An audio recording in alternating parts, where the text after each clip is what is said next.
नाज़रीन, दादू में समाजी तंज़ीम तरतीब की ज़ियादत इनकलाब ॻोठ हमज़ो ख़ान छाणी जे रवासिन प्रेस क्लब अॻियां एहतजाजी मुज़ाहिरो करे धरणो आयो।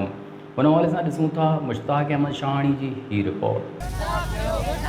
जी नाज़रीन, हींअर असां दादू प्रेस क्लब अॻियां बीठा आहियूं जिते ॻोठ हमज़ो ख़ान शाहाणी जे रवासी तरतीब के खिलाफ़ एहतजाजी मुज़ाहिरो कयो आहे। छो त हिननि माण्हुनि खां पुछा कयूं हिननि जो छा चवणु आहे। भई असांजो चवणु इहो ई आहे त ख़ुदारा रुख़साना छाणी जेका यूनिट इंचार्ज आहे इहो हटायो वञे। जेका 25 सेक्टूबर ते बि असां एहतजाजी मुज़ाहिरो कयो, लेकिन कंहिं बि असांखे बाला ऑफिसर नोटिस कंहिं बि कोन वरितो। ख़ुदारा इनखे हटायो वञे ताकि ॻोठाणनि खे इंसाफ़ मिली सघे। इहो ई मुतालबो आहे त जेको माना रुख़साना छाणी आहे इनखे हटायो वञे।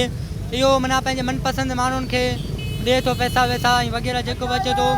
असां चवंदा त ॻोठाणनि सां इंसाफ़ कयो वञे, जेको हक़ आहे उनखे हक़ ई ॾिनो वञे। यतीमनि खे कुझु बि कोन थो ॾिए।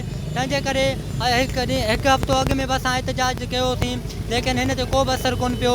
अॼु बि असां इन एहतजाज जे सिलसिले में जारी आहियूं। असांजो DC साहब खे ऐं ॿियनि खे गुज़ारिश आहे त ख़ुदारा हिनखे हटायो वञे रुख़साना छाणी खे, जीअं ॻोठाणनि खे इंसाफ़ ॾिनो वञे। साहिब रिंद खां वठी असां तरतीब जे हर ऑफिसर वटि धिगा खाधा, लेकिन रुख़साना महबूब जे मथां को कार्रवाई नथा कनि।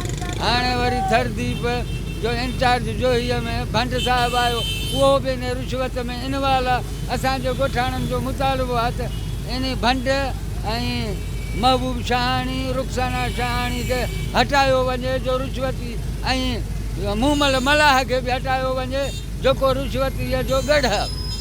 जी नाज़रीन, तव्हां हिननि जा ॻोठ वारनि जा वीचार ॿुधा आहिनि। हिन जो चवणु आहे त जेके तरतीब रुबीना शाहाणी खे ॻोठ हमज़ो ख़ान शाहाणी में रखियो आहे उनखे हटाए असांजे जेके परेशानियूं आहिनि या जेके असां तकलीफ़ूं आहिनि या सही विरासत कोन थी करे उनखे हटाए असां सां इंसाफ़ कयो वञे।